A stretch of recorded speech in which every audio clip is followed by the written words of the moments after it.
पालघर जिल्ह्यातील विक्रमगड तालुक्यात यंदाही पाणी टंचाईने उग्र रूप धारण केले असून नागरिकांचा संताप दिवसेंदिवस वाढताना दिसत आहे। बालापूर, केगवा आणि कराचीपाडा येथे पाणी टंचाईच्या निषेधार्थ कार्यकर्त्यांनी ग्रामसेवकाला खड्ड्यातील पाणी पाजल्याची घटना ताजी असतानाच आता खुदेड ग्रामपंचायत अंतर्गत गारमाळ गावात परिस्थिती आणखी गंभीर बनली आहे।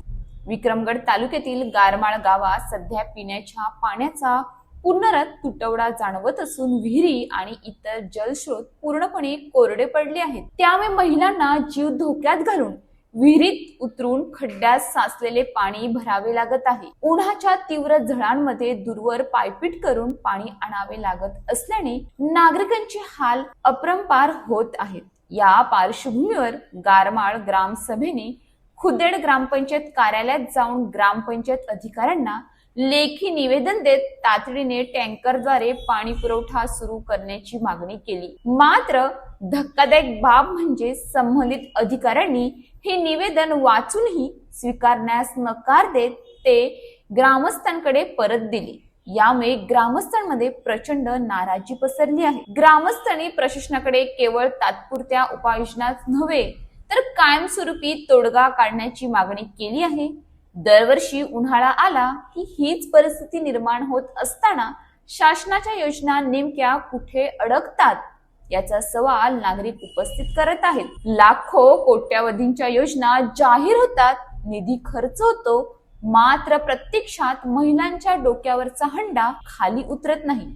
ही वास्तविका शोकांतिका आहे। स्थानिक महिलांमध्ये संतापाचा उद्रेक होत असून पाणी हा मूलभूत हक्क आहे, तो मिळवण्यासाठी अजून किती त्रास सहन करायचा असा सवाल त्या करत आहेत। ग्रामस्थांनी प्रशासनाकडून त्वरित सकारात्मक प्रतिसाद मिळण्याची अपेक्षा व्यक्त केली आहे।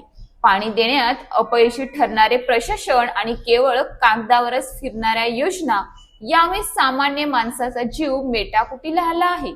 अजून किती दिवस महिलांनी डोक्यावर हंडे घेऊन शासनाच्या आश्वासनांची वाट पाहायची? आता तरी जागे व्हा, नाहीतर जनता पाण्यासाठीच नव्हे तर हक्कांसाठी रस्त्यावर उतरल्याशिवाय राहणार नाही। न्यूज पोलीस रिपोर्टर ईश्वर मुकणे, विक्रमगड। अशाच ताज्या बातम्यांसाठी आमच्या न्यूज पोलीस रिपोर्टर चॅनलला लगेच सबस्क्राईब करा आणि बेल आयकॉन दाबायला विसरू नका।